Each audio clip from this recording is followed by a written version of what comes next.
ये यहाँ साक्षी गोपाल की मूर्ति है। ये सारे पिंडदान के, सारे दान के साक्षी हैं भगवान, तो इसलिए इन्हें साक्षी गोपाल कहते हैं।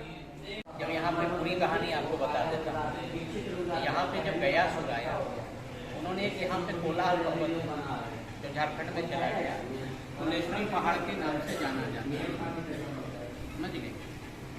वहाँ पे गयासुर ने टहने पाँव के अंगूठा थे खड़े होकर कई हजार वर्ष से उन्होंने तपस्या की, और तपस्या करने के बाद उन्होंने ब्रह्मा जी को प्रसन्न किया। ब्रह्मा जी को प्रसन्न करने के बाद ब्रह्मा जी से उन्होंने वरदान मांगा।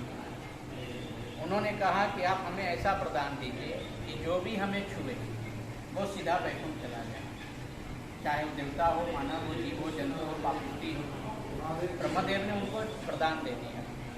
सब देवता लोग क्षण मन होने लगे, बोले कि सृष्टि पे कैसे चलेगा, कि देव मानव मनुष्य में क्या फर्क रहेगा, सब एक समान हो जाएंगे। तो सब लोग भगवान नारायण के पास में गए। विष्णु भगवान को बोले, प्रभु ऐसे कैसे चलेगा, ये तो सृष्टि रचा गया है, और इसके तरह से ब्रह्मादेव ने गयासुर को वरदान दे दिया है कि जो भी कोई छुएगा वो सीधा वैकुंठ चला जाएगा। तो फिर नर्क और पुण्य का क्या मतलब रहेगा, वैकुंठ का असर एक बराबर हो जाएगा।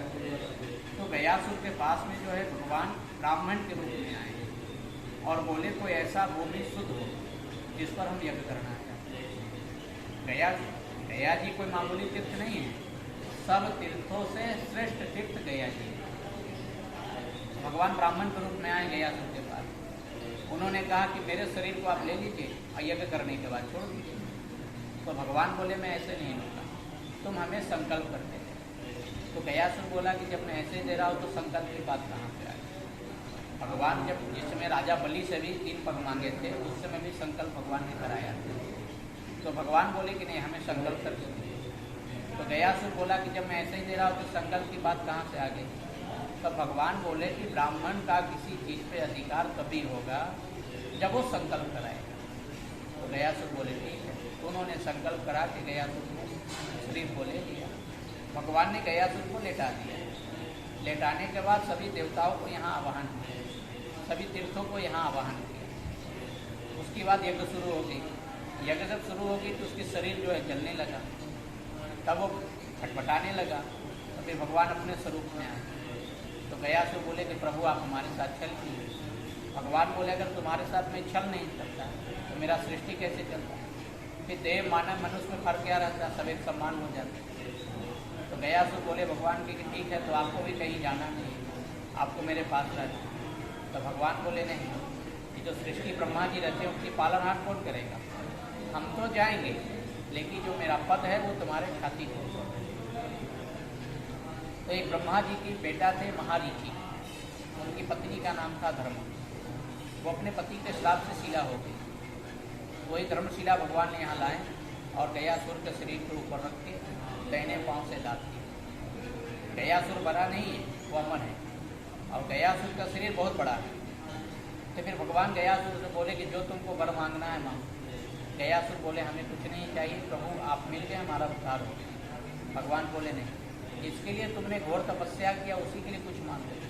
तो गयासुर बोले कि ठीक है प्रभु, आप हमें देना ही चाहते हैं तो मैं 3 वरदान मांगू। भगवान बोले मांगो। पहला बोला कि जो मगध क्षेत्र है इसको गया क्षेत्र करना होगा, मेरे नाम को मरना नहीं चाहिए, ये तीर्थ को गया जी करो। तो गयासुर के नाम से गया जी। दूसरा वरदान मांगा एक मुंड। मुंड मतलब डेड बॉडी, बगल में शमशान घाट, 24 घंटा जो है बॉडी का अग्नि उत्पन्न रहना चाहिए। 3 जगह का शमशान कभी बंद नहीं होता। पहला गया जी, दूसरा काशी विश्वनाथ, तीसरा महाकालेश्वर उज्जैन।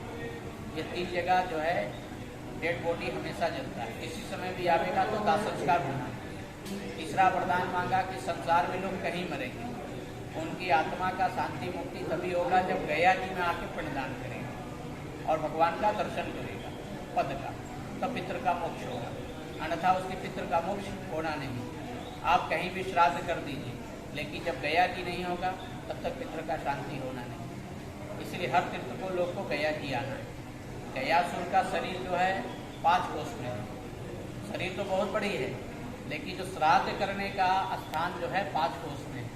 पंचकोशम गया क्षेत्रम कोशम एकम गया शिला।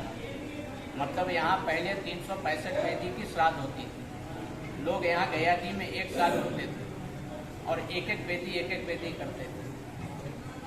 अब वो समय नहीं है, समय के अनुसार वेदियाँ लुप्त हो गई है, बहुत सा रोड में चला गया, बहुत सा मकान बन गई, लेकिन अभी भी गया जी में 54 वेदी का श्राद्ध होता है। तो गया जी में लोग 5 दिन, 3 दिन, 17 दिन होते हैं, तब संपूर्ण गया करते हैं। पिंडदान में 3 प्रकार का, उत्तम, मध्यम, किंचित।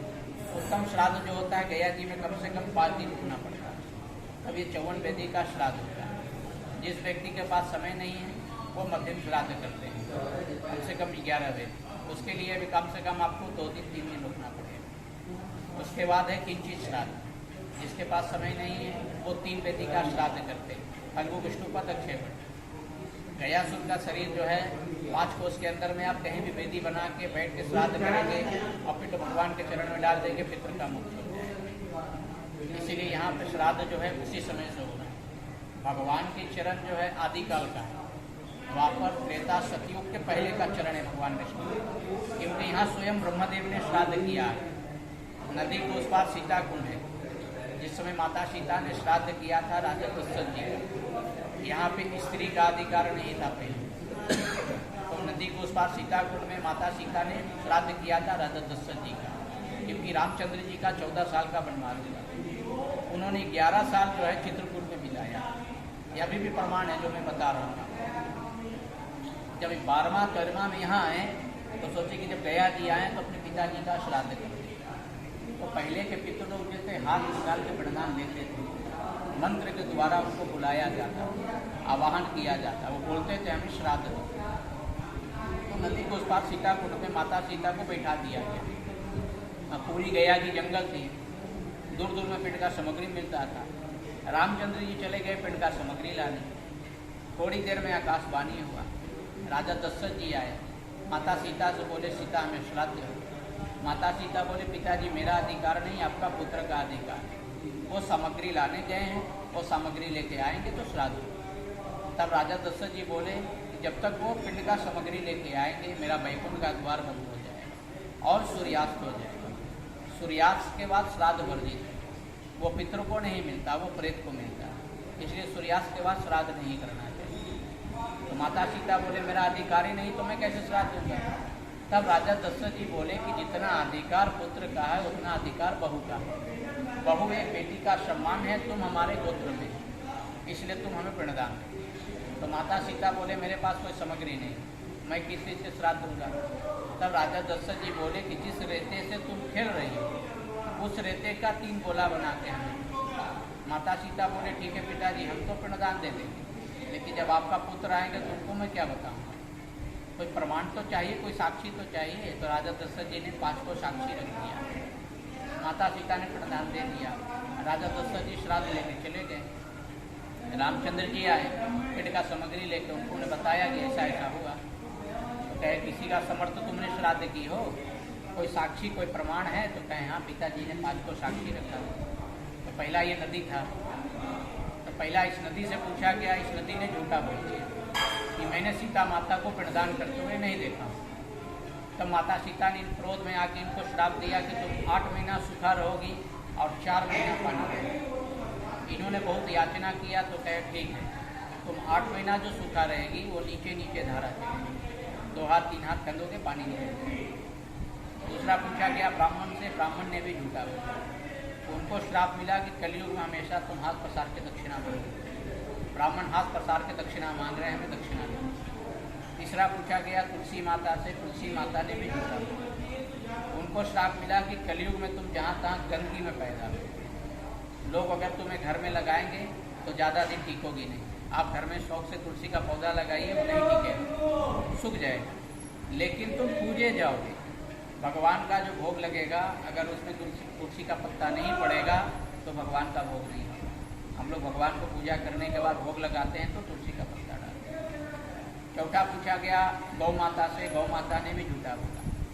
उनको श्राप मिला कि कलयुग में तुम्हारा मुख अशुद्ध रहेगा और तुम विष्ठा खाओगी, गंदगी, तुम्हारा आगे से पूजा नहीं पीछे से पूजा होगी। गौदान वगैरह लोग करते हैं तो पूछ पकड़ के करते हैं। चौथा पूछा गया बरगद का पेड़ से, अक्षय वट से, उन्होंने कहा मैं सबकी तरह झूठ क्यों बोलूँ, मैंने सीता माता को पिंडदान करते हुए देखा हूँ और मैं साक्षी हूँ।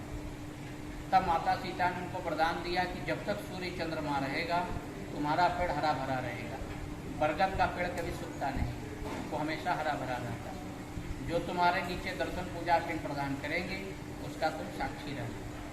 तो उसी समय से यहाँ पे जो है श्राद्ध स्त्री भी करते हैं और उसी समय से यहाँ पिंडदान होता है। तो गया जी कोई मामूली तीर्थ नहीं है और कहीं अलाउड नहीं है। आप कहीं भी श्राद्ध कर दीजिए, स्त्री अलाउड नहीं। गया जी नहीं आएंगे तब तक पितृ का मुख छोड़ना नहीं। गया जी में प्रमाण है वायु पुराण में कि गया जी में आप पैर को रख दिए पितृ का मुख, गया जी को इतना महत्व है। इतना महत्व है। उनके स्वयं ब्रह्मा जी ने यहाँ पे श्राद्ध करके 1.25 लाख गाय को दान किया। अभी मंगला गौरी के पास में शक्तिपीठ है मंगला गौरी, वहाँ पे गौ प्रचार वेदी है।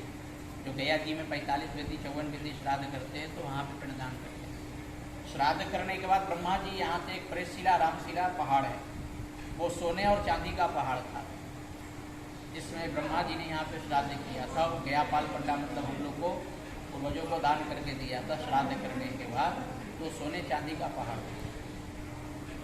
लेकिन कलयुग आना था, कलयुग में सोना चांदी का पहाड़ कहाँ रहता। अब ये नदी जो था, ये नदी कोई मामूली नदी नहीं है। इस नदी में 3 की धारा चलती थी, दूध घी और शहद का, लेकिन भगवान का ही रचना रचा हुआ था। कि कलयुग में दूध और घी और मद का कहाँ से चलता था, संभव था नहीं। तो भगवान ने सीता माता के ही जरिए जो है इसको श्राप दिलाया। किसी न किसी को भगवान ने तो माध्यम बनाया इसको खंडित करने के लिए। अक्षय वृक्ष जो है वो कहाँ पे है? अक्षय वट? अक्षय वट 2 यहाँ है, एक मंदिर के अंदर है, अभी आप चलेंगे वहाँ पे डालने, और एक बड़ा अक्षय वट मंगला गौरी के पास है। जो 45 वेदी 54 वेदी का श्राद्ध करते हैं गया जी में 5 दिन 17 दिन 3 दिन रुकते हैं, तो वहाँ श्राद्ध करते हैं। मंगला गौरी यहाँ से कितनी दूर है? मंगला गौरी यहाँ से 1 किलोमीटर है। 1 किलोमीटर। ठीक, तो मूल यहाँ यही है गया जी। ठीक है, आपने बहुत सुंदर कथा सुनाई है और विस्तार से वर्णन किया है गया जी के महत्व का। बहुत बहुत धन्यवाद पंडित जी।